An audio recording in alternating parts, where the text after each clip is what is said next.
क्या विदेशी निवेशकों का भारत पर भरोसा फिर से लौट रहा है? आखिर ऐसा क्या बदल गया कि जिन्होंने कुछ महीनों में भारतीय शेयर बाजार से 29 अरब डॉलर निकाल लिए थे, वही अब फिर से खरीदारी करने लगे हैं? क्या एआई शेयरों का क्रेज अब खत्म होने लगा है? क्या भारतीय बाजार में एक बार फिर बड़ी तेजी की तैयारी और निवेशकों के लिए इसका क्या मतलब है? इस रिपोर्ट में जानिए जेफरीज के दिग्गज रणनीतिकार क्रिस्टोफर वुड ने एफआईआईज की वापसी को लेकर क्या बड़ा संकेत दिया और आने वाले दिनों में भारतीय शेयर बाजार की दिशा क्या होगी। नमस्कार, आप देख रहे हैं मनी 9 और मैं हूं आपके साथ विशाल शर्मा। सबसे पहले जो है आप जानिए क्या हुआ है। पिछले कुछ महीनों में विदेशी निवेशकों ने भारत से रिकॉर्ड जो है 29 यानी 29 अरब डॉलर निकाल लिए। कई लोगों को लगा कि शायद भारत की अर्थव्यवस्था जो है वो कमजोर हो रही है, लेकिन जेफरीज के ग्लोबल इक्विटी स्ट्रैटेजी प्रमुख जो हैं यानी हेड जो हैं क्रिस्टोफर वुड का कहना है कि इसकी असली वजह भारत नहीं था। अब अगला सवाल आपके मन में ये आ रहा होगा कि एफआईआईज जो हैं उन्होंने भारत से पैसा क्यों निकाला। तो क्रिस्टोफर वुड के मुताबिक दुनिया भर के निवेशकों का ध्यान जो है एआई यानी आर्टिफिशियल इंटेलिजेंस कंपनियों की ओर चला गया। खासकर दक्षिण कोरिया और ताइवान की टेक्नोलॉजी और एआई हार्डवेयर कंपनियों में तेजी आई। ज़्यादा रिटर्न कमाने के लिए विदेशी निवेशकों ने भारत से पैसा निकालकर उन देशों में लगा दिया। यानी आसान भाषा में कहें कि भारत की वजह से पैसा नहीं निकला था, बल्कि एआई सेक्टर में तेजी के कारण जो है निवेशकों ने अपना पैसा दूसरी जगह शिफ्ट कर दिया। अब एफआईआईज वापस क्यों आ रहे हैं, इस सवाल का जवाब ले लेते हैं। देखिए, जुलाई में पहली बार, फरवरी के बाद विदेशी निवेशकों ने फिर से भारत में खरीदारी शुरू की है। 15 जुलाई तक एफआईआईज ने करीब 1.8 अरब डॉलर के भारतीय शेयर खरीदे। अगर इस डेटा को जो है इंडियन करेंसी में कन्वर्ट करें तो ये आंकड़ा बैठता है 15,500 करोड़ के आसपास का। इसकी वजह यह है कि अब एआई शेयरों में पैसा लगाने का उत्साह जो है वो थोड़ा कम होता हुआ दिख रहा है। इसलिए निवेशक जो हैं फिर से भारत जैसे बाजारों की ओर लौट रहे हैं।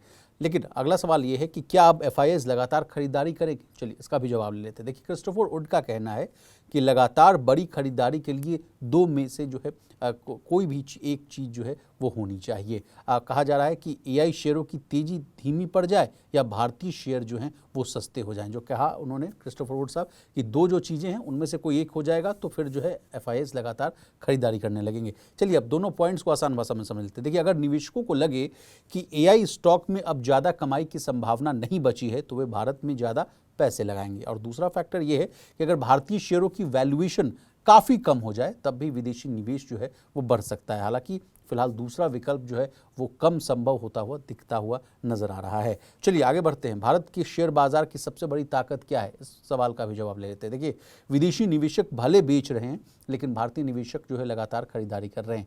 एसआईपी के जरिए हर महीने बड़ी मात्रा में पैसा जो है वो शेयर बाजार में आ रहा है। जून में एसआईपी का जो निवेश है वो 31,800 करोड़ रुपए तक पहुंच चुका है। यही घरेलू निवेशक जो हैं वो बाजार को मजबूती दे रहे हैं और विदेशी बिकवाली का असर इस वजह से कम होता हुआ नजर आ रहा है।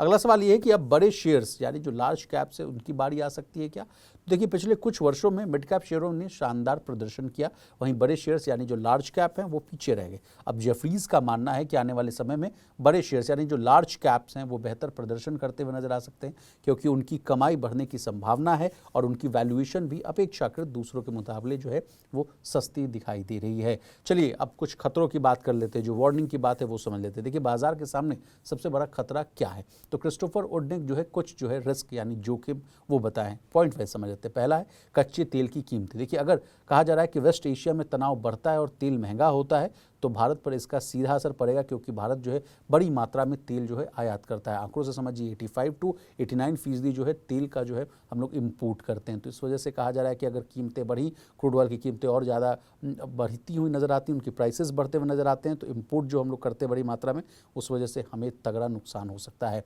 दूसरा फैक्टर है रुपए की कमजोरी।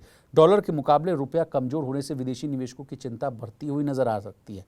नई शेयरों की जो है अधिक सप्लाई, कहा जा रहा है कि आईपीओ, ओएफएस और प्रोमोटर की हिस्सेदारी बेचने जैसी जितनी भी गतिविधियां हैं उनके बढ़ने से बाजार पर जो है वो दबाव आ सकता है। चलिए अब looking forward, what is the way forward यानी आगे क्या देखने वाली बात होगी ये समझ लेते हैं। अब सबसे बड़ा सवाल यही कि एआई शेयरों में तेजी कितनी देर तक रहती है। अगर एआई सेक्टर की रफ्तार और धीमी होती है तो विदेशी निवेशक जो हैं भारत में और ज़्यादा पैसा लगा सकते हैं। यानी जुलाई में हुई खरीदारी सिर्फ अभी शुरुआत ही साबित होती हुई दिख रही है। आगे अगर देखना होगा कि इन तमाम फैक्टर्स अगर नहीं रहते हैं, जोखिम नहीं रहता है, रिस्क नहीं रहता है, तो ये पैसा और बढ़ता हुआ नजर आएगा। तो ये रही क्रिस्टोफर वुड की जो है भविष्यवाणी। आपको हमारी ये डिटेल रिपोर्ट कैसी लगी कमेंट करके जरूर बताइएगा। इसी तरह देश, दुनिया और बिजनेस जगत से जुड़ी तमाम ताज़ा तरीन खबरों के लिए बने रहिए हमारे साथ। देखते रहिए मनी9।